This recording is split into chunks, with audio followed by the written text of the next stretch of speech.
الحمد لله نحمده ونستعينه ونستغفره ونؤمن به ونتوكل عليه ونعوذ بالله من شرور أنفسنا ومن سيئات أعمالنا من يهده الله فلا مضل له ومن يضلل فلا هادي له وأشهد أن لا إله إلا الله وحده لا شريك له وأشهد أن محمدا عبده ورسوله أما بعد فإن خير الحديث كتاب الله وخير الهدي هدي محمد صلى الله عليه وسلم وشر الأمور محدثاتها وكل محدثة بدعة وكل بدعة ضلالة وكل ضلالة في النار. أعوذ بالله من الشيطان الرجيم. بسم الله الرحمن الرحيم. وجوه يومئذ ناظرة إلى ربها ناظرة وقال تعالى كلا انہم عن ربہم یومئذ لمحجوبون. محترم حاضرین، ہم اور آپ جس دین اسلام کو اختیار کرتے اور مانتے ہیں، اس کے بارے میں یہ بالکل صاف اور اصولی بنیادی بات ہے کہ یہ کسی انسانی ذہن کی اپج نہیں ہے، انسانوں کے یا مخلوق کے کسی گروہ نے اسے تشکیل نہیں دیا، تشریح نہیں کی. یہ اللہ رب العالمین کا بنایا اور اس کا نازل کیا ہوا دین ہے، جو اس نے اپنی کتاب اور اپنے رسول کے ذریعے سے دنیا تک پہنچایا اور اسے جنت میں داخلے اور دنیا میں کامیابی کا نشان اور بنیاد قرار دیا. اسی لیے ہم اور آپ یہ مانتے ہیں کہ اللہ رب العالمین کا کلام، اس کا ثبوت تو چاہیے کہ یہ اللہ کا کلام ہے. نبی صلی اللہ علیہ وسلم کا فرمان، اس کا ثبوت چاہیے. اللہ اور رسول کا کلام ثابت ہو جانے کے بعد ہمیں اس میں شک کی کوئی گنجائش نہیں ہونی چاہیے. اسی کو ایمان بالغیب کہتے ہیں اور اسلام کی بنیادی تعریف میں یہ شامل ہے. الاسلام هو توحید اللہ والخضوع والانقیاد له بالاخلاص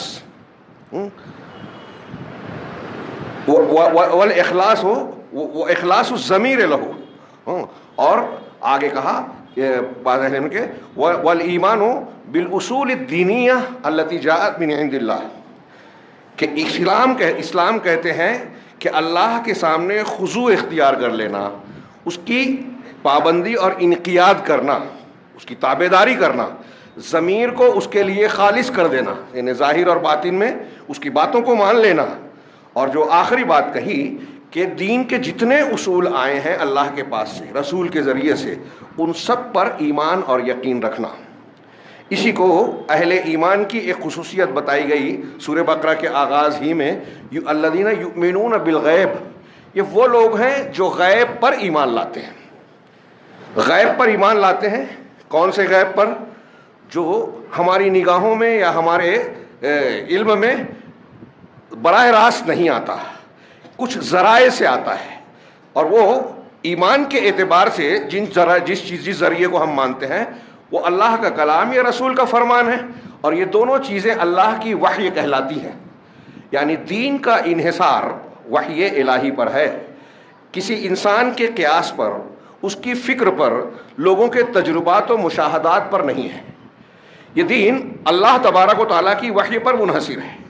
اسی لیے امام بخاری بتاتے ہیں کہ انہوں نے صحیح بخاری جب لکھی تو سب سے پہلے کتاب الوحی کا ذکر کیا، یہ بتانے کے لیے کہ پورا دین آگے جو ایمان، علم، نماز، طہارت، روزہ، حج، زکوٰۃ، ساری چیزیں آ رہی ہیں، یہ سب ہم کو وحی الہی کے ذریعے سے ملی. اور وحی الہی اگر نہ ہو تو یہ ساری چیزیں غائب ہو جائے گی. اس میں انسان کا اپنا دخل نہیں ہے. یہ بات دین کے اصولوں میں سے ہے. کوئی مسلمان ایسا نہیں ہے جو شاید اس کا انکار کرے. اب دین کے فہم میں، اس کی تشریح میں اجتہاد، قیاس، فقہ، غیر منصوص مسائل میں اجتہاد کرنا، تفقہ کے ذریعے سے استنباط کرنا، اس کی گنجائش ہے. لیکن دین کی بنیادوں میں اس کی گنجائش نہیں ہے. اصولاً یہ سب لوگ مانتے ہیں. اور عام طور سے یہ جب بنیاد ٹھہر گئی، ہمارے رات میں نے درس میں کچھ قدر تفصیل سے یہیں اسی مسجد میں بیان کیا کہ ہمارے نوجوانوں کو، نئی نسل کو یہ بہت اچھی طریقے سے سمجھانے کی ضرورت ہے کہ دین فلاں اور فلاں کی رائے قیاس سے نہیں چلتا. دین میں آپ کسی سے متاثر اور مرعوب ہو گئے, کسی شخصیت کو آپ نے پسند کر لیا, اب اس کی کوئی بات وحی الہی سے اگر ٹکراتی ہے اور آپ نے اس شخص کو کی بات کو مانا, تو آپ کی گمراہی میں کوئی شک و شبہ نہیں ہے. اسی لیے اہل حق کا یہ طریقہ, یہ منہج ہے کہ دین کے معاملے میں کسی ایک انسان کی باللزوم پابندی سے تقلید کرنا صحیح نہیں ہے. جو لوگ کرتے ہیں الگ الگ تشریحات اور توجیحات کرتے ہیں, لیکن یہ بات صحیح ہے کہ ایک آدمی کو آپ پکڑ لیں, ساری دین کی بات اس سے لے لیں, قرآن حدیث صحابہ کا منہج کیا ہے نہیں دیکھیں, یہ گمراہی ہے, کھلی کھلی گمراہی ہے, کوئی مانے یا نہ مانے. اور جب ائمہ کرام میں کسی ایک شخص کو, نبی کے بعد کسی ایک شخص کو پابند نہیں کیا جا سکتا, تو آج کی کوئی شخصیت کہ فلاں بہت بڑا مفکر ہے, اس نے بہت کارنامے انجام دیے ہیں, فلاں فلاں درس قرآن بہت اچھا دیتے ہیں, وہ ٹی وی چینل پہ آتے ہیں, ان کے فالوورز لاکھوں میں ہیں, اس کی بات اگر غلط بھی ہے تو مان لیا جائے. آج کل ایسے کچھ ٹرینڈ چل رہے ہیں, اور ہمارے نوجوانوں میں یہ جو میں بات بیان کر رہا ہوں اصولی طور سے بہت اہمیت کی حامل ہے. پوری دنیا میں مسلمان نوجوانوں اور نئی نسل کو, مرد ہو یا عورتیں, جو شکار کیا جا رہا ہے, مرتد بنایا جا رہا ہے, دین سے منحرف کیا جا رہا ہے, دین کے تعلق سے احساس کمتری کا شکار بنایا جا رہا ہے, دینی احکامات پر تنقیدیں کی جاتی ہے اور ہمارا نوجوان اس کی ہاں میں ہاں ملانے لگتا ہے. یہ اس بات کی دلیل ہے کہ وہ دین کی اس بنیادی تعلیم کو نہیں جانتا کہ ہمارا دین اللہ کی طرف سے ہے, اور اللہ حکیم ہے, احکم الحاکمین ہے, اس کی حکمت بالغہ ہے, اس میں کوئی بات ایسی ہو ہی نہیں سکتی جو عقل کے خلاف ہو, جو فائدے سے خالی ہو, جو بیکار اور بے بنیاد ہو. ایسا ہو ہی نہیں سکتا. اگر ایسا کچھ لگ رہا ہے کہ قرآن میں یا اللہ کی شریعت میں کوئی چیز ہمارے لیے غیر اہم نظر آ رہی ہے, تو وہ ہماری عقل کا قصور ہے, ہمارے علم کی کمی ہے, جہالت ہے, اتباع ہوا ہے, خارجی اور اجنبی افکار کے اثرات ہیں. اللہ رب العالمین احکم الحاکمین ہے, ساری حکمت والوں میں سب سے زیادہ حکمت والا. نبی کریم صلی اللہ علیہ وسلم انسانوں میں سب سے زیادہ حکیم ہے. آپ کی کوئی بات, کوئی حکم حکمت سے خالی ہو ہی نہیں سکتا. اور اللہ اور رسول کے بارے میں یہ بات نوجوانوں کو دماغ میں رکھنی چاہیے کہ اسلام سے زیادہ اچھا کوئی قانون, کوئی اصول, کوئی حکم ہو ہی نہیں سکتا. یہ لکھ لیں. جو آپ کو متاثر کرتے ہیں, ارے فلاں چیز سمجھ میں نہیں آتی, کسی کو تعدد ازدواج سمجھ میں نہیں آتا, کسی کو داڑھی اچھی نہیں لگتی, کسی کو شریعت کے جو عورتوں سے متعلق احکامات ہیں اس میں اعتراض ہے. سب اپنے اپنے اعتبار سے اعتراض کرتے ہیں اور ہمارے نوجوان متاثر ہو جاتے ہیں. حالانکہ یہ دنیا جو اعتراض کرتی ہے بعد میں دیر سویر یہ مانتی ہے کہ اسلام کا قانون ہی صحیح ہے, اور ماننے پر مجبور ہونا پڑے گا. یہ دین فطرت ہے, اس میں ہمارے لیے فائدے ہیں, اس میں حکمت کے خلاف کوئی بات نہیں ہے. یہ ہمارے عقیدے کا حصہ ہونا چاہیے, نمبر 1. اور جب ایسا ہے تو اللہ اور رسول کی جب بات آ جائے تو آمنا صدقنا کہنے کے کے علاوہ چارہ نہیں ہے. لا الہ الا اللہ محمد رسول اللہ, ان 2 گواہیوں سے ایک آدمی مسلمان بنتا ہے. ابھی میں نے اسلام کی تھوڑی سی تعریف کی. ان دونوں گواہیوں کا تقاضا کیا ہے؟ کھلے طور سے اس کا تقاضا یا اس کے ماننے کا حصہ یہ ہے کہ آپ جو اللہ نے اور رسول نے جو خبریں دی ہیں اس کی تصدیق کرے, سچ مانے دل سے کہ یہ غلط نہیں ہو سکتی. اللہ کے رسول سے ثابت ہو گیا جنت اور جہنم ہے, اس کی ایسی ایسی نعمتیں ہیں, ماننا چاہیے, ماننا پڑے گا. ما کان لمؤمن ولا مؤمنۃ اذا قضى اللہ ورسولہ امرا ان یکون لهم الخیرۃ من انفسہم. صاف اعلان ہے قرآن کا کہ کسی مومن مرد اور عورت کے لیے یہ اختیار نہیں ہے کہ جب اللہ اور اس کے رسول کوئی فیصلہ کر دیں تو انہیں اپنی جانب سے اپنے نفس کے لیے کوئی اختیار ہو. ہے ہی نہیں اختیار. اللہ رسول نے کہہ دیا بس حرف آخر, ماننا پڑے گا, ورنہ مومن نہیں. یہ اختیار ہی نہیں دیا گیا. تو اللہ اور رسول صلی اللہ علیہ وسلم نے جو کچھ خبر دی ہے اس کی تصدیق کرنا, اور جو احکامات دیے ہیں اس پر عمل کرنا. اب یہ احکامات 2 طریقے کے, ایک کہ یہ فلاں کام فلاں فلاں کام کرو, یہ امر ہے, وہ کرنا ہے اپنی طاقت کے مطابق, اور فلاں فلاں چیز سے بچو, یہ نہی ہے, اس سے بچنا ہے اپنی طاقت کے مطابق. امر اور نہیں.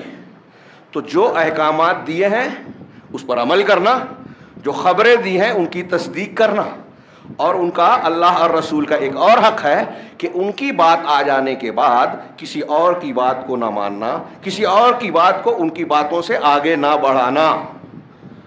یہ دین کی بنیادی تعلیمات میں سے ہے۔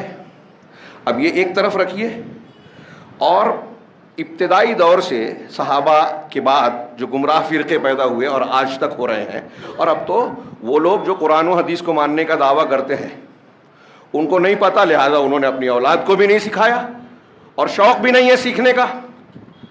تھوڑا سا درس قرآن درس حدیث لمبا ہو جائے تو بھاری پڑنے لگتا ہے، ان کو لگتا ہے ہم دین کے سلسلے میں بے نیاز ہیں، جس گھر میں پیدا ہو گئے وہاں جو کچھ سیکھ لیا مان لیا کافی ہے۔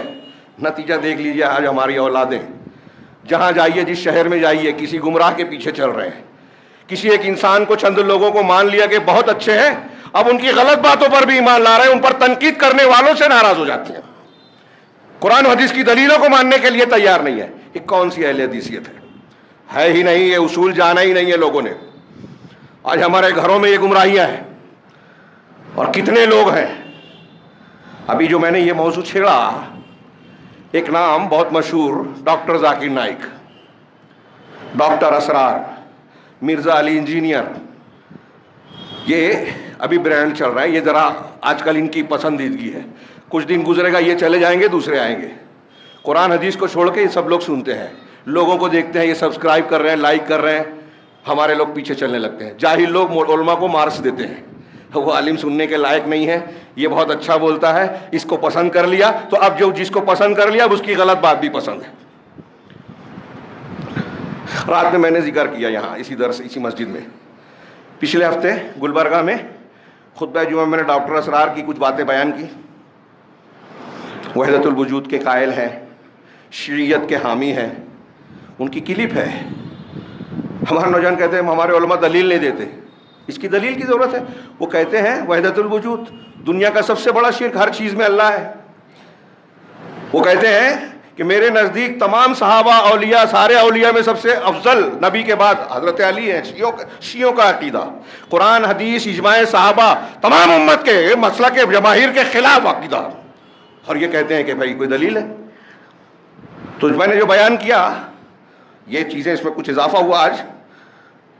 تو ایک بزرگ نے مجھ سے سوال کیا کہ ایک آدمی کی بہت اچھی کارنامے ہیں، اگر ایک غلطی دو غلطی کرتا ہے تو کیا اس کے کارنامے بیکار ہو جائیں گے؟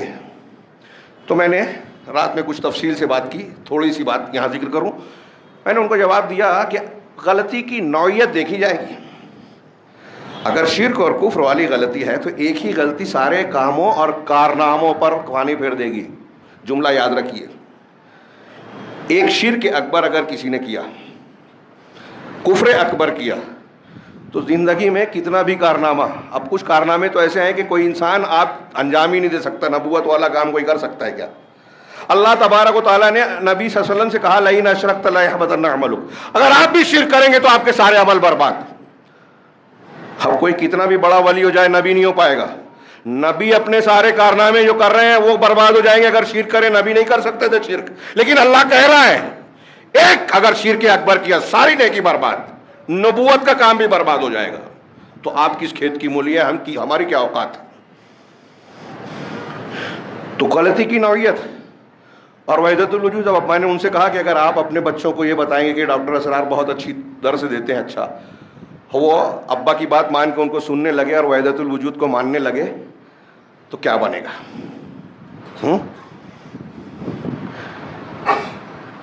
شیعیت کو پھیلا رہے ہیں، حضرت علی کو سب سے اونچا، ابوبکر صدیق، عمر فاروق، عثمان غنی کے برخلاف۔ انہوں نے خود لکھا کہ میرے سامنے جب ایران میں گئے خمینی کی درگاہ پر، خمینی کی قبر پر زیارت کی، پھر ایک عالم سے بات کی تو انہوں نے کہا خلفائے ثلاثہ جو ہے غاصب تھے، ابوبکر صدیق، عمر فاروق، عثمان، چپ تھے وہاں ڈاکٹر اسرار۔ یہ ان کی غیرت ہے ایمان کی۔ ہمارے لوگ پتہ نہیں کیسے متاثر ہوتے ہیں۔ اگر اچھی تقریر اور کارنامے ہی کی بنیاد پر کسی کو ماننا ہے تو دنیا کا کوئی مذہب اچھے مقررین سے اور اچھے کارناموں سے خالی نہیں ہے۔ آج بڑے بڑے یورپ اور امریکہ میں ذہین ترین لوگ ہیں، دانشور ہیں، بڑے کارنامے والے ہیں، اس وجہ سے ان کی غلط باتوں کو صحیح مانیں گے؟ معیار پہلے دیکھیے، اصول کیا ہے، کس چیز کو ماننا ہے، کس کی بنیاد پر ماننا ہے۔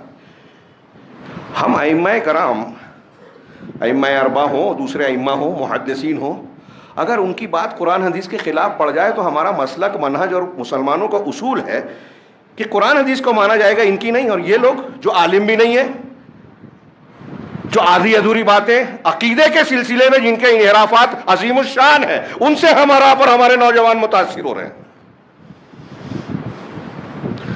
اب میں نے ڈاکٹر ذاکر نائک کا نام لیا، وہ تعریف کرتے ہیں، اہل حدیثوں پہ تنقید کرتے ہیں، اہل حدیث نام پہ تنقید کرتے ہیں، اہل السنہ جو قرآن حدیث سے مستفاد ہے، صحابہ جس کا استعمال کرتے تھے، تمام محدثین ائمہ کرام جس کا استعمال کرتے تھے، ان کو یہ غلط کہہ رہا ہے۔ اور ہمارا کچھ طبقہ کہنے لگتا ہے ہاں برابر، انحراف ہے یہ منہج سلف سے۔ پھر وہ تعریف کرتے ہیں ڈاکٹر اسرار کی، جن کے یہاں وحدت الوجود ہے۔ وحدت الوجود بار بار میں ذکر کرتا ہوں اس لیے کہ ہمارے یہاں، ہمارے حلقوں میں تصوف کے راستے سے آج اس کا بہت بول بالا ہے، بہت سے لوگ مانتے ہیں، سمجھتے نہیں ہیں۔ یہ فضائل اعمال کے نام پہ وحدت الوجودی قصے کہانیاں سنائی جاتی ہیں، ہر چیز میں اللہ ہے۔ ہمارے یہاں کے بڑے بڑے علماء، بڑے ادارے، دیوبند کے مفتی صاحب نے ناندیڑ میں اسٹیج پہ کہا کہ ہر چیز میں اللہ ہے، یہاں تک کہ ہندو جس مورتی کو پوجتا ہے اس میں بھی اللہ ہے۔ اس کے نتائج کیا نکلتے ہیں؟ یہ ابن عربی کا قول ہے، جس کو شیخ اکبر کہتے ہیں ہمارے یہاں دیوبندی بریلوی۔ ہر چیز میں اللہ ہے، کتے بلی میں بھی نعوذ باللہ ہے۔ اور جب ہر چیز میں اللہ ہے تو جو بات کہہ رہا ہے وہ سب اللہ کا کلام ہے۔ میں جو بول رہا ہوں وہ اللہ کا کلام، آپ جو بول رہے ہیں وہ اللہ کا کلام، جانور چڑیا پرندے جو بول رہے ہیں وہ اللہ کا کلام، کیونکہ سب میں اللہ ہے۔ اس سے گھناؤنا شرک اور اس سے گھناؤنا کفر دنیا میں ہے ہی نہیں۔ جو یونانی فلاسفہ ہندوؤں کا عقیدہ ہے، ہندوؤں میں ایک بڑے طبقے کا، جو ان کا اصلی شنکراچاریہ گزرا ہے، اس نے وید کی تشریح اسی کی بنیاد پر کی ہے، وحدت الوجودی عقیدے کے نام پر۔ اور ہمارے ہاں اہل تصوف میں ابن عربی اس کا سربراہ، اس سے پہلے کے بھی کچھ لوگ گزرے، ابن فارس، حلاج وغیرہ۔ حلاج جو کہتا تھا انا الحق، میں ہی حق ہوں، میرے اندر اللہ ہے۔ ان کے کفر کا، قتل کا فتویٰ دیا ہے علماء نے، اور ڈاکٹر اسرار کہتے ہیں کہ وہ صحیح تھا، اور ڈاکٹر ذاکر نائک کہتے ہیں کہ وہ ڈاکٹر اسرار بہت اچھے ہیں، بہت صحیح ہے۔ ہمارا نوجوان دونوں کو پسند کرتا ہے۔ ابھی میرے موبائل میں ایک کلپ بھیجی کسی نے، میں نے آج کی جو قرآن کی آیت پڑھی اسی تناظر میں پڑھی۔ کلپ میں کیا ہے، کسی نے ڈاکٹر صاحب سے سوال کیا۔ مجھے یہ بات یاد رکھیے کہ کسی کی شخصیت سے کوئی پرخاش نہیں ہے۔ ہمارے یہاں لوگ چونکنے لگتے، ارے وہ پاکستان کے لوگ کہتے ہیں یہاں لاکھوں لوگ ان سے مسلمان ہوئے، لاکھوں، اور جو ہوئے ہیں ان کی بھی کیا حقیقت ہے اس کو بیان کرنے کی میں ضرورت نہیں سمجھتا۔ اگر مان لیجئے صحیح بھی ہے تو کیا اس بنیاد پر ان کی قرآن و سنت کی باتوں کو ہم قبول کر سکتے ہیں یا کرنا چاہیے؟ جواز ہوتا ہے؟ اول تو وہ کارنامے ہے نہیں، مان لیے جائیں، مان لیے جائیں، اس تفصیل میں جانے کی ضرورت، شخصی طور سے ہمیں کچھ نہیں کہنا، لیکن یہ ایک اصول ہے۔ آپ پڑھیں گے علماء سلف کے یہاں، محدثین کے یہاں، کہ اگر کوئی گمراہ ہے، کسی کے اندر غلطی ہے، تو اس کی غلطی اگر اس تک ہے تو بس لوگوں میں غلطیاں ہیں تو غلطی بتا دی جائے گی، لیکن کسی شخصیت کی وجہ سے لوگ متاثر ہیں، جس کے اثرات لوگوں پر پڑ سکتے ہیں شرک اور بدعت اور خرافات کی حیثیت سے، تو اس شخص کا نام لے کر اس کی گمراہی کو واضح کرنا علماء دین اور علماء حق کا فرض ہے۔ یہ میں نہیں کہہ رہا ہوں، قرآن حدیث کی تعلیمات کہہ رہی ہیں۔ ہمارے اسلاف نے کہا نام لے لے کے، پاگل نہیں تھے وہ، امام احمد، امام بخاری، سارے محدثین حدیث کے راویوں کو بولتے ہیں یہ ضعیف، یہ فلاں اور یہ فلاں۔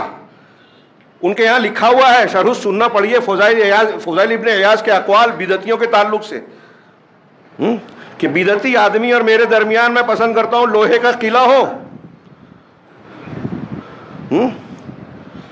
ہمارے اسلاف میں بعض ہیں، وہ ابو بکر نابلسی نے کہا کہ اگر میرے پاس 10 تیر ہوں، حاکم سے کہا، شیعہ فاطمی حاکم کے سامنے کہا، ہم اپنے کہنے کے لیے ڈرتے ہیں کہ اگر 10 تیر ہوں تو 9 سے میں رافضی کو ماروں گا، 1 سے یہودی کو ماروں گا، کیونکہ یہ رافضی یہودیوں کے کتے ہیں، اور آج پورے عالم اسلام میں ہم ان کی تائید کرتے ہیں۔ ڈاکٹر اسرار تعریف کرتے ہیں کہ ان کے اندر شجاعت ہے کربلا کی وجہ سے، نوجوان کو میسج دیتے ہیں۔ جھوٹی بات ہے، یہ غلط بات ہے تاریخی اعتبار سے بھی۔ یہ ہمیشہ یہودیوں کے کتے رہے ہیں، اور آج لوگ کہتے ہیں، ایک عرب نے کہا کہ یہودی رافضی یہودیوں کے کتے ہیں، اور ہمارے یہاں جو تحریکی ہیں وہ روافض کے کتے ہیں۔ آج ان کے بوجھ کو ڈھونے والے بن گئے ہیں، مسلمانوں میں، سنیوں میں، ان کے عقیدے، ان کی فکر کو عام کرتے ہیں۔ فلسطینیوں کے اوپر جو پورا عذاب آیا ہے اس کا سبب بننے والے یہ لوگ ہیں۔ اور یہ بات بھی میں یہاں جملہ بول دوں کہ جو موضوع میں نے چھیڑا ہے اس کا تعلق آپ یہ نہ سمجھیں کہ ہماری آج کل سے نہیں ہے، اللہ تعالیٰ کی رویت کی بحث کرنے جا رہا ہوں۔ علامہ ابن تیمیہ کے زمانے میں تاتاریوں کا فتنہ عام ہوا تھا، پورے عالم اسلام کو انہوں نے رون ڈالا، لاکھوں مسلمانوں کو قتل کیا تھا، لاکھوں۔ صرف بغداد میں 6 سے 9 لاکھ کی تعداد تاریخ میں ہے، الگ الگ مورخین الگ الگ کہتے ہیں۔ 9 لاکھ 3 کھوپڑیاں صرف ایک شہر میں، پورا شہر تباہ کر دیا، مسلمانوں کا ثقافتی مرکز تھا۔ علامہ ابن تیمیہ اس کی وجوہات بیان کرتے ہیں کہ سب سے بڑی وجہ جو مسلمانوں پر یہ فتنہ ٹوٹا ہے، آفت آئی ہے، وہ مسلمانوں کی بدعات، خرافات، دین سے دوری ہے، جو آج کل ہمارے لوگ کو سمجھ میں نہیں آتی۔ وہ اس کو الزام دے گا، وہ اس کو الزام دے گا، خود جو ہے بے نمازی ہیں، خود بدعقیدہ ہیں، شرک اور بدعت پر بحث بھی نہیں کرنا چاہتے جو اصل وجہ ہے۔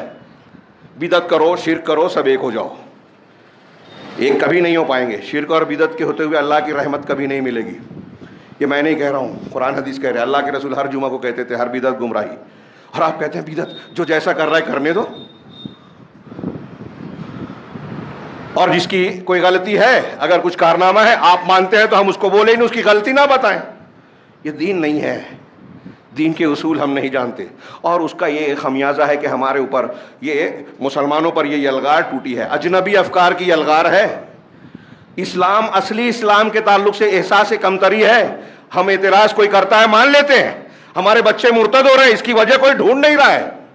یہ وجہ ہے جو میں بیان کر رہا ہوں کہ قرآن حدیث کی اصلی تعلیمات، اس کی حکمتیں، اس کی باریکیاں ماننے کو، اصولوں کو جاننے کو ہم تیار ہی نہیں ہیں۔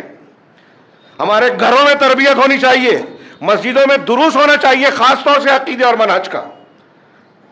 اگر ہوتا بھی ہے تو لوگوں کو فرصت نہیں ہے، موبائل سے فرصت نہیں ہے، گپوں کی مجلس سے فرصت نہیں ہے، ان کے نزدیک دنیا کے کاروبار دین سے زیادہ اہم ہیں، اور دین کی طرف آئیں گے تو سوشل میڈیا پر یہ گھاس پھوس کھائیں گے، سڑی چیزوں کو، غلط چیزوں کو اختیار کریں گے۔ میں جس کلپ کی بات کر رہا تھا اس میں ڈاکٹر ذاکر نائک سے کسی نے سوال کیا، 2 ہے، اب ایک ہی کے لیے ٹائم نہیں بچا۔ کسی نے سوال کیا کہ کیا قیامت میں یا جنت میں مسلمان اور مومنین اللہ کا دیدار کریں گے؟ ڈاکٹر ذاکر نائک نے ایسا جواب دیا جو میرے علم کے مطابق امت میں کوئی نہیں مانتا، بدعتی بھی نہیں مانتے،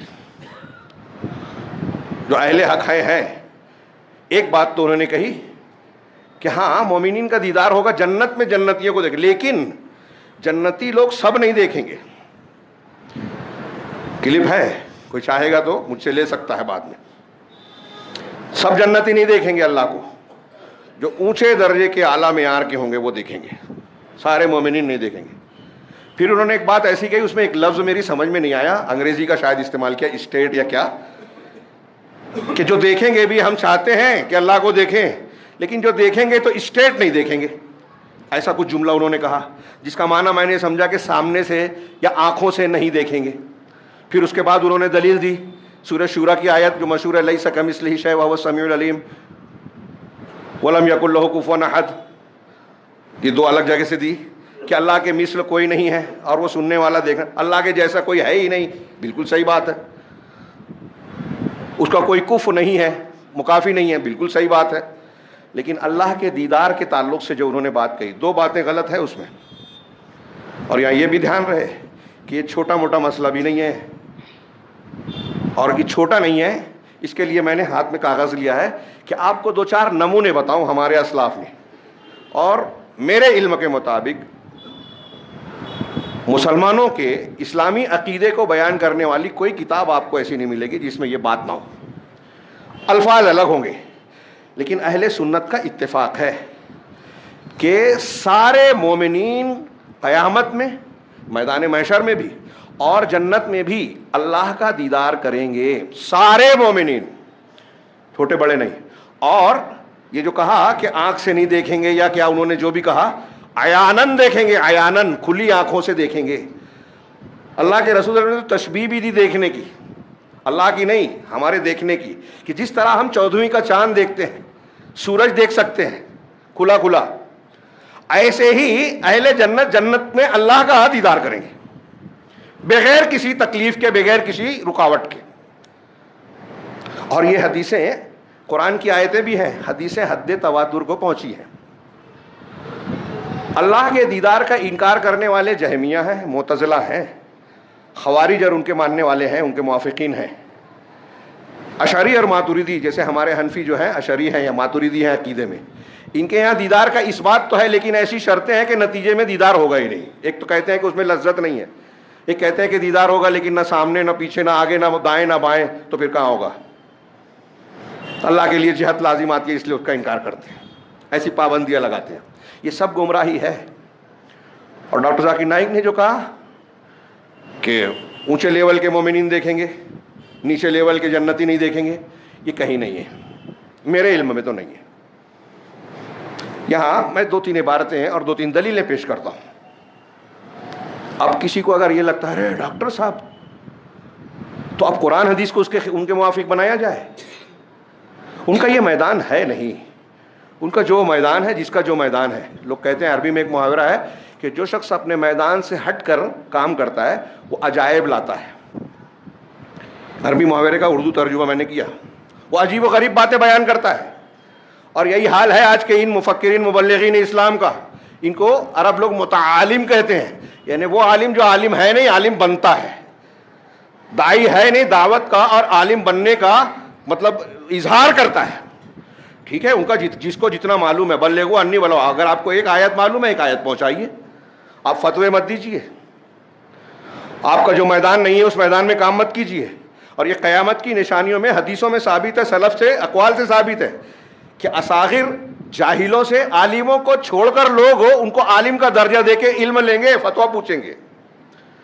علماء اٹھ جائیں گے یا ہوں گے بھی تو ان کی بجائے دوسروں سے لیں گے. اور یہی چل رہا ہے.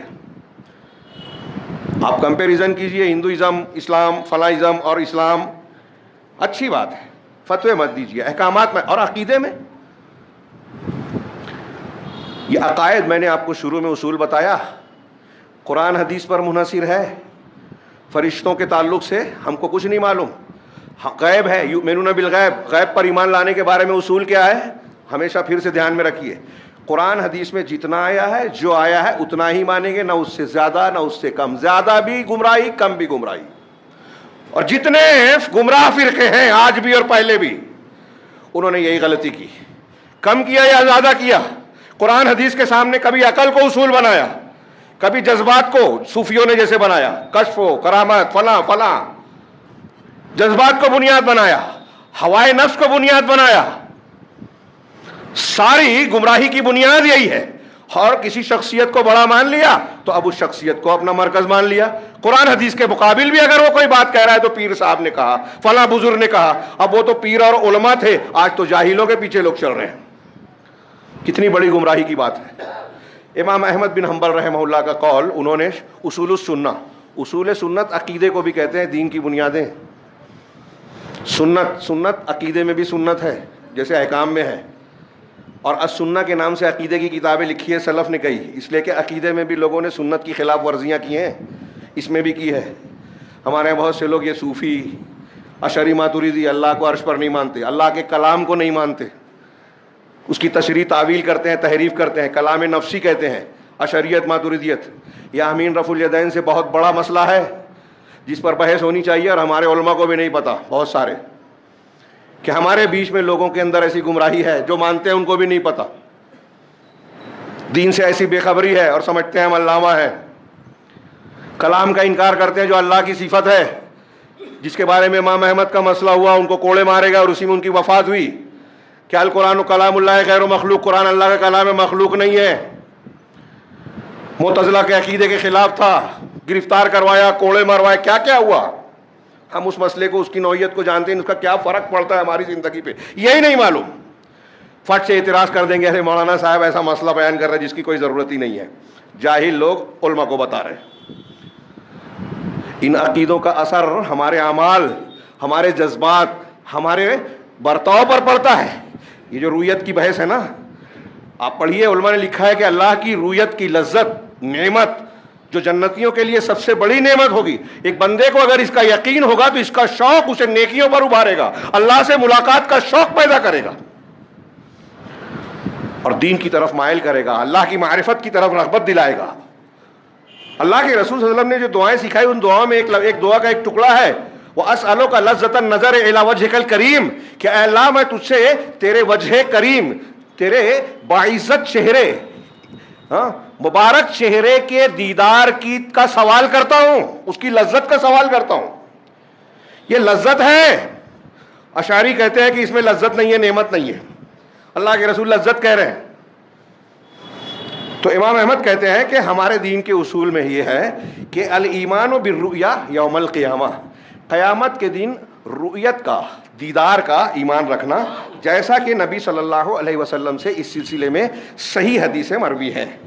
یہ شارٹ جملہ ہے، ان کا مختصر سا رسالہ ہے.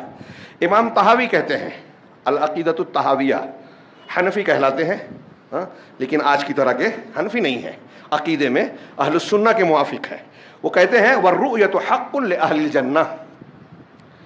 غور سے سنیے، اور یہ میں نے بطور مثال دے رہا ہوں، ایک سمندر سے چند قطرات بطور مثال، کہ اہل جنت کے لیے رؤیت حق ہے. کیسے؟ بغیر احاطۃ ولا کیفیت، بغیر احاطہ کیے اور بغیر کیفیت کے. اللہ تبارک و تعالیٰ کا دیدار ہوگا. ایک چیز کو، مخلوق کو ہم دیکھتے ہیں تو اس کا گھیراؤ کر لیتے ہیں، ہماری نگاہ کے دائرے میں پوری کی پوری چیز آ جاتی ہے. اللہ کا اس طرح کوئی دیکھنے والا دیکھیں گے، احاطہ نہیں کر پائیں گے. اور یہی معنی ہے لا تدرکہ الابصار، نگاہیں اللہ کا ادراک نہیں کر سکتی. ادراک الگ ہے، رؤیت الگ ہے. دماغ میں رکھیے گا. کچھ لوگ اس سے دلیل دیتے ہیں کہ اللہ کا دیدار نہیں ہوگا. ادراک الگ ہے.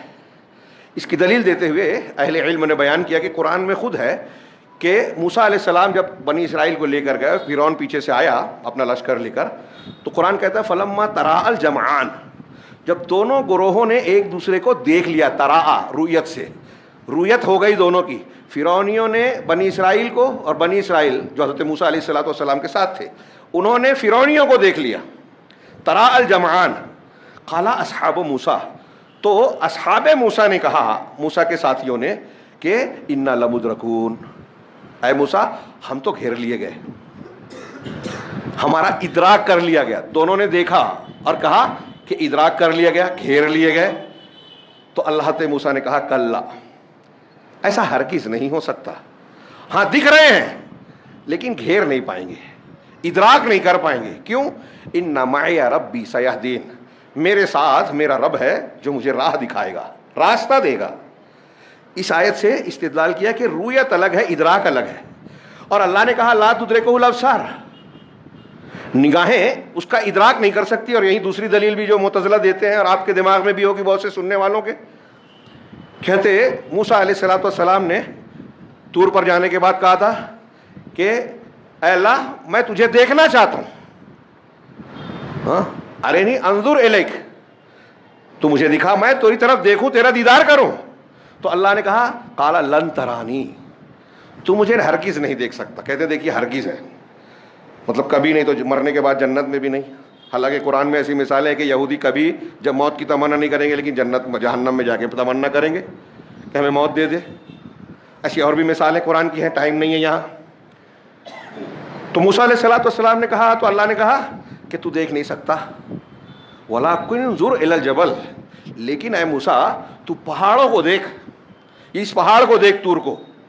فَإِنِ اسْتَقَرَّ مَكَانَهُ فَسَوْفَ تَرَانِي، اگر یہ پہاڑ اپنی جگہ ٹھہر گیا، جمع رہا، تو پھر تو مجھے دیکھ پائے گا. فَلَمَّا تَجَلَّى رَبُّهُ لِلْجَبَلِ، یہ قرآن کی آیت ہے سورہ اعراف میں.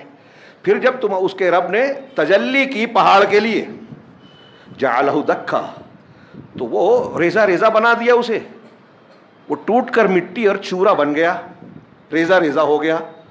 وَخَرَّ مُوسَىٰ صَعِقًا، اور موسیٰ علیہ السلام بے ہوش ہو کر گر پڑے.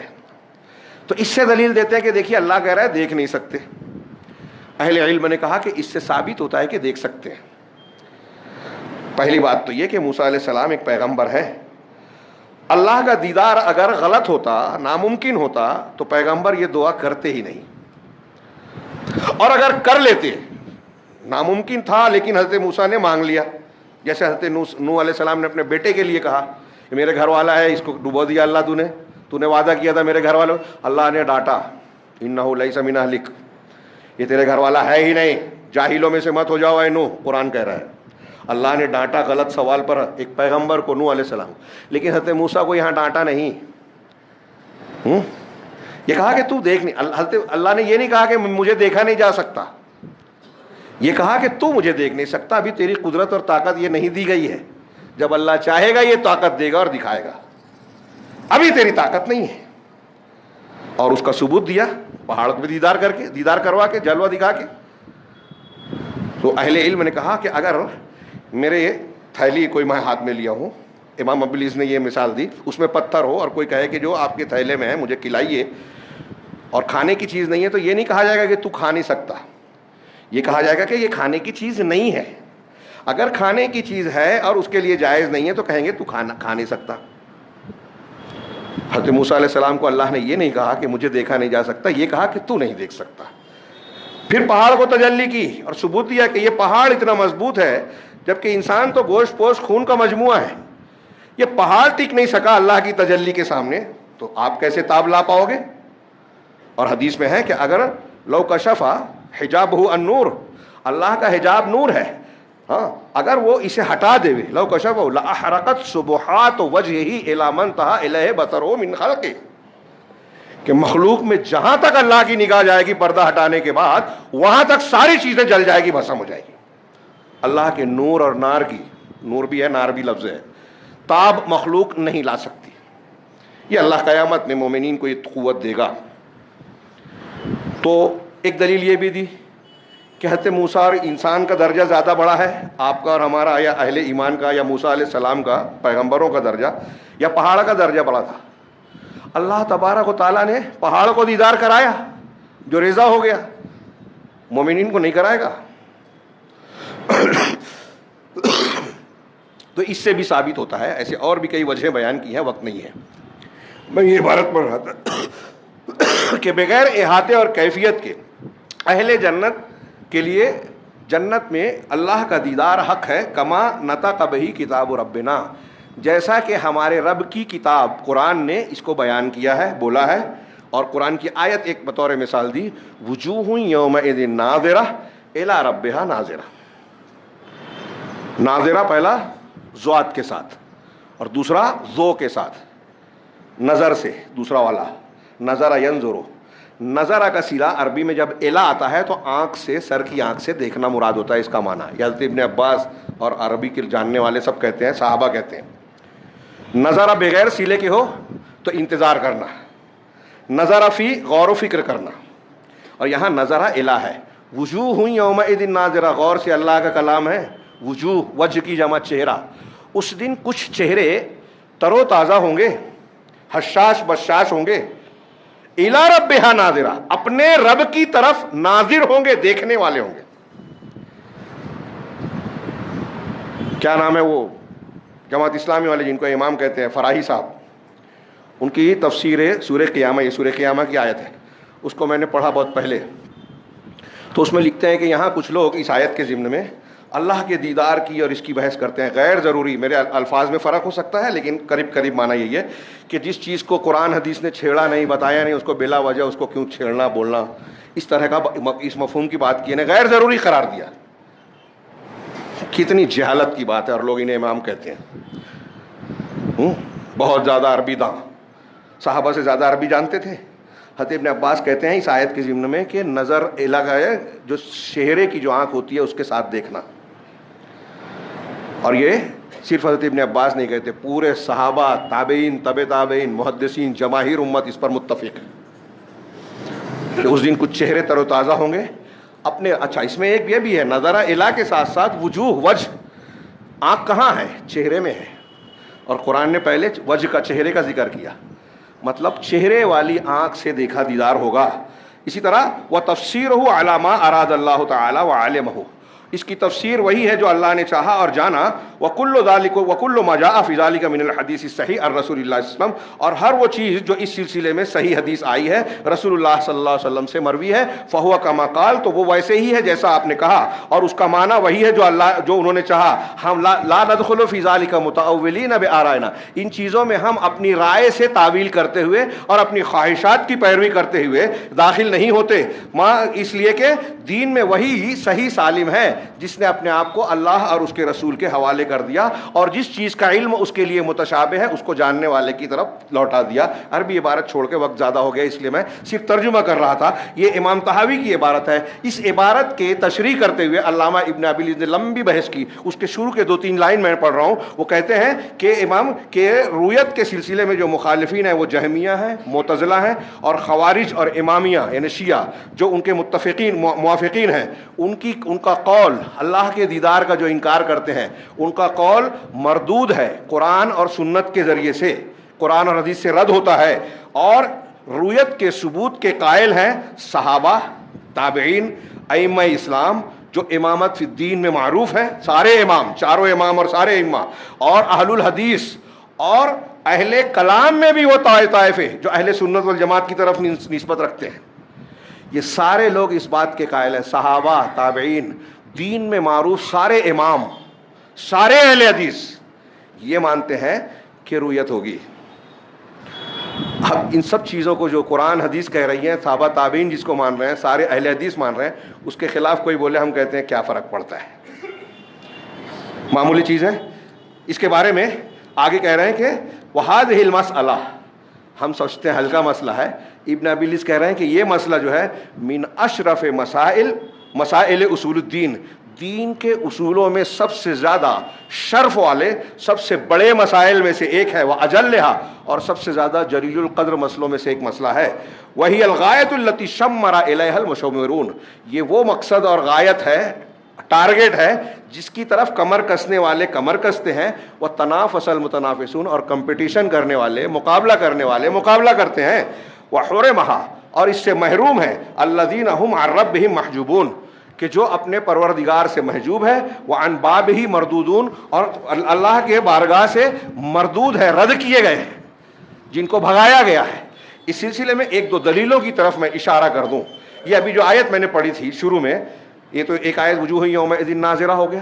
ایک آیت سورہ مطففین کی ہے, کلا انہم عن ربہم یومئذ لمحجوبون, کہ وہ لوگ قیامت کے دن, یہ کافروں کے بارے میں اللہ نے کہا کہ قیامت کے دن کفار اپنے پروردگار سے محجوب ہوں گے, حجاب سے محجوب, آڑ میں ہوں گے, بیچ میں رکاوٹ ہوگی, دیکھ نہیں پائیں گے.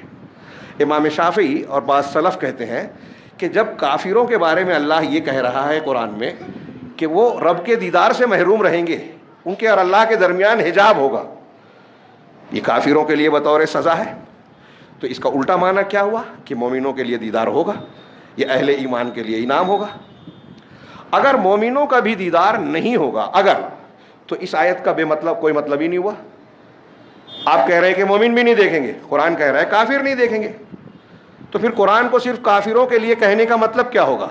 کافر اللہ سے حجاب میں ہوں گے, آڑ میں ہوں گے, دیکھ نہیں پائیں گے, اس کا مطلب مومنین دیکھیں گے. اس سے ثابت ہوا. اور پھر اس کے علاوہ اللہ رب العالمین نے قرآن میں یہ بھی فرمایا کہ الذین احسنوا الحسنى وزیادہ, جن لوگوں نے احسان کیا اللہ کے ساتھ, بندوں کے ساتھ, دونوں کا معنی اپنے اپنی جگہ ہے, ہاں, تو ان کے لیے حسنہ ہے, جنت ہے. وزیادہ, زیادہ کیا ہے؟ زیادہ ہے, اللہ کے رسول صلی اللہ علیہ وسلم نے فرمایا کہ زیادہ سے مطلب اللہ کے وجہ کریم کا دیدار ہے. اللہ کے نبی صلی اللہ علیہ وسلم سے تقریباً 30 صحابہ نے حدیثیں نقل کی, 30 صحابہ نے, کہ اللہ کا دیدار ہوگا. حد تواتر کو پہنچی ہوئی ہے. تواتر کا معنی انہیں متواتر حدیثیں ہیں. ہر طبقے میں, تواتر اس روایت کو کہتے ہیں, ہر طبقے میں اتنے سچے راوی کہ جن کا جھوٹ پر غلطی سے بھی عادتاً بھی اتفاق کرنا محال, ناممکن ہو. 1-2 روایت کی طرف اشارہ کروں. حضرت صہیب کی روایت ہے, مسلم شریف میں قدر تھوڑی سی مختصر, ترمذی وغیرہ میں تھوڑی سی مفصل. صہیب سے روایت ہے کہ نبی کریم صلی اللہ علیہ وسلم نے فرمایا اذا دخل اہل الجنت الجنہ, جب جنتی جنت میں داخل ہو جائیں گے تو اللہ تبارک و تعالیٰ کہے گا تريدون شيئا ازيدكم, کہ کیا تم کچھ اور بھی چاہتے ہو جو میں تم کو بڑھا کر دوں, زائد دوں؟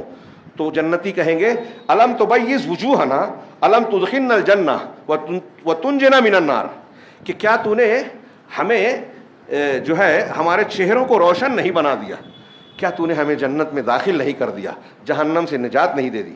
یہی کیا کم ہے، بہت ہے. یہ جنت ہے جہاں تمنائیں ختم ہو جائے گی، دنیا میں تمنا کچھ بھی مل جائے نہیں ختم ہوتی. یہ اس میں ہے کہ اللہ براہ راست پوچھے گا، ترمذی وغیرہ میں ہے کہ ندا دینے والا ندا کر کے پوچھے گا. دونوں میں تھوڑا سا الفاظ کا فرق ہے. بہرحال تو اللہ کہے گا اللہ تعالیٰ کی جانب سے فیکشف الحجاب، اللہ حجاب کو ہٹا دے گا. فما اعطوا شیئا احب الیہم من النظر الی ربہم، تو جنتیوں کو اپنے پروردگار کے دیدار سے بڑھ کر کوئی محبوب نعمت نہیں دی جائے گی. جنت کی کوئی نعمت قابل بیان نہیں ہے. جنت کی عورت کے سر پر دوپٹے کی جو لکڑی ہوگی وہ بھی دنیا اور دنیا کے اندر کی ساری نعمتوں سے زیادہ بہتر ہے. لیکن خود جنتیوں کے لیے جنت کی ساری نعمتوں سے زیادہ افضل اللہ کا دیدار ہوگا. یہ بیان کرنے کے بعد ایک روایت میں اپنی روایت میں زیادہ کیا کہ اللہ کے رسول صلی اللہ علیہ وسلم نے یہ حدیث بیان کرنے کے بعد قرآن کی یہ آیت پڑھی سورہ یونس کی، للذین احسنوا الحسنى وزیادہ، کہ جن لوگوں نے احسان کیا ان کے لیے حسنہ یعنی جنت ہے، اور زیادہ یعنی اللہ تبارک و تعالیٰ کا دیدار ہے. حضرت جریر وغیرہ کی روایت ہے کہ اللہ کے رسول صلی اللہ علیہ وسلم نے 14ویں کے چاند میں دیکھا کہ کیا اس چاند کو دیکھنے میں تم کو دقت محسوس ہو رہی ہے؟ کہا نہیں. کہا اسی طرح تم مومنین جو ہے قیامت میں اللہ تبارک و تعالیٰ کا دیدار کریں گے. آگے کا ایک جملہ کہ سلف کا اجماع مومنین کے قیامت کے دن دیدار کرنے کے سلسلے میں، تو علماء میں سے متعدد علماء نے اسے نقل کیا ہے کہ سلف کا اس بات پر اجماع ہے. ان میں ابن خزیمہ ہے، جبکہ وہ کہتے ہیں کہ اہل قبلتنا، ہمارے اہل قبلہ کے لوگ یعنی مسلمان صحابہ ہوں اور ان کے بعد سے جتنے بھی وہ لوگ جو ہمارے زمانے تک کے علماء ہوں، یہ ان میں سے کسی نے یہ اختلاف نہیں کیا اور شک نہیں کیا، ارتیاب میں نہیں پڑے. جملہ سنیے کہ وَلَمْ يَشُكُّوا وَلَمْ يَرْتَابُوا أَنَّ جَمِيعَ الْمُؤْمِنِينَ يَرَوْنَ خَالِقَهُمْ يَوْمَ الْقِيَامَةِ عَيَانًا. ان کے اس جملے میں ڈاکٹر ذاکر نائک کی دونوں باتوں کا رد ہے کہ کہتے ہیں کہ اس میں کسی کا شک اور اختلاف نہیں ہے کہ سارے مومنین، جمیع المؤمنین، سارے مومنین. علامہ ابن تیمیہ نے بھی یہ کہا جمیع المؤمنین، یا اس قول کو میں پیش نہیں کر پاؤں گا، ٹائم بہت زیادہ ہو گیا. سارے مومنین اللہ تبارک و تعالیٰ کا دیدار کریں گے قیامت کے دن عیاناً، کھلی آنکھ سے. اب اس کی کیفیت کیا ہوگی ہم نہیں جانتے، اور اللہ کا احاطہ بھی نہیں ہوگا. ابن زمینین کہتے ہیں کہ اہل سنت میں سارے لوگوں کا یہ عقیدہ ہے کہ مومنین اپنے پروردگار کو آخرت میں دیکھیں گے، اور کفار اور مشرکین اس سے حجاب میں ہوں گے، نہیں دیکھ پائیں گے. پھر وہی دلیل نقل کی. ابو القاسم اصبہانی کہتے ہیں کہ اہل سنت کا یہ مذہب ہے کہ اللہ تبارک و تعالیٰ اپنے اولیاء یعنی مومنین کو رویت کے شرف سے مشرف کرے گا. وہ اپنی آنکھوں سے جیسے اللہ چاہے گا دیکھیں گے. یہ اللہ کی طرف سے فضل، مہربانی اور اس کا احسان ہوگا. اس کی اور بھی دلیلیں بیان کی ہیں جس میں یہ صاف صاف بیان کیا گیا کہ اللہ رب العالمین کا دیدار اہل سنت والجماعت کے دین کے اصولوں میں سے ایک اہم ترین مسئلہ ہے، اور اسے غیر ضروری نہ سمجھیں. آپ میں سے کوئی بہت سے لوگ شاید کہیں گے کہ اتنا وقت لے لیا. یہ وقت زیادہ لیا، یہ مسئلہ بہت اہمیت کا حامل ہے. اس کی اہمیت سمجھیں، اور ان عقائد میں پھر سے جملہ دھیان میں رکھیے، نہ ہو تو قرآن حدیث پڑھیے، علماء سے پوچھیے. ان عقائد میں اگر آپ کا یا کسی کا انحراف ہے تو اس کا ایمان ہی صحیح نہیں ہے. اس کی نماز اور روزے کا کیا حال ہوگا واللہ اعلم. اور ان کو غیر اہم سمجھ کر جو لوگوں نے دنیا داری کو اختیار کر رکھا ہے، کچھ چیزوں کو سمجھتے ہیں کہ ہم بہت دیندار ہیں، تو یاد رکھیے کہ یہی سبب ہے ان چیزوں میں جو انحرافات ہم نے اختیار کر رکھا ہے. کہیں غزہ میں مارے جا رہے ہیں، کہیں بہرائچ میں فساد ہو رہا ہے، کوئی سننے والا نہیں ہے. ابھی تازہ خبر ہے کہ انکاؤنٹر کر دیا گیا 2 لوگوں کا، یا جو بھی معاملہ ہوا ہو. یہ مستقل زخم لگ رہے ہیں، لیکن اس زخم کا جو علاج قرآن حدیث نے بتایا ہے کہ ہمیں توحید اختیار کرنا چاہیے، سنت کی اتباع کرنا چاہیے، اصل دین کو اختیار کرنا چاہیے، دین سے قربت اختیار کرنا چاہیے. ہم اصلاح معاشرہ اور دین کی باتیں بہت کرتے ہیں، فضائل پہ محنت کرتے ہیں، عقائد پر نہیں کرتے. یہ زندگی بھر یہ پات پتے اور شاخ توڑتے رہیں گے، کبھی اصلاح نہیں ہوگی. جڑ پر وار کرنا پڑے گا جیسے نبی کریم صلی اللہ علیہ وسلم نے کیا. عقیدے کی اصلاح کیجیے. یہ جن امور کو ہم غیر اہم سمجھتے ہیں یہی سب سے اہم ہے. اللہ رب العالمین سے دعا ہے کہ وہ ہمیں دین کی بنیادوں کو درست کر کے پورے دین کو درست کرنے کی توفیق عطا فرمائیں، اور اس کی برکت سے دنیا کے فتنوں اور ہر قسم کے عذاب سے اللہ ہمیں محفوظ رکھے، اور آخرت میں بھی اپنے عذاب سے محفوظ رکھے۔ اقول قولی ھذا واستغفر اللہ لکم سائر المسلمین وصلی اللہ علی نبینا محمد۔ بارک اللہ لنا ولکم فی القرآن المجید ونفعنا وإیاکم بالآیات والذکر الحکیم، انہ تعالی جواد کریم ملک بر رحیم۔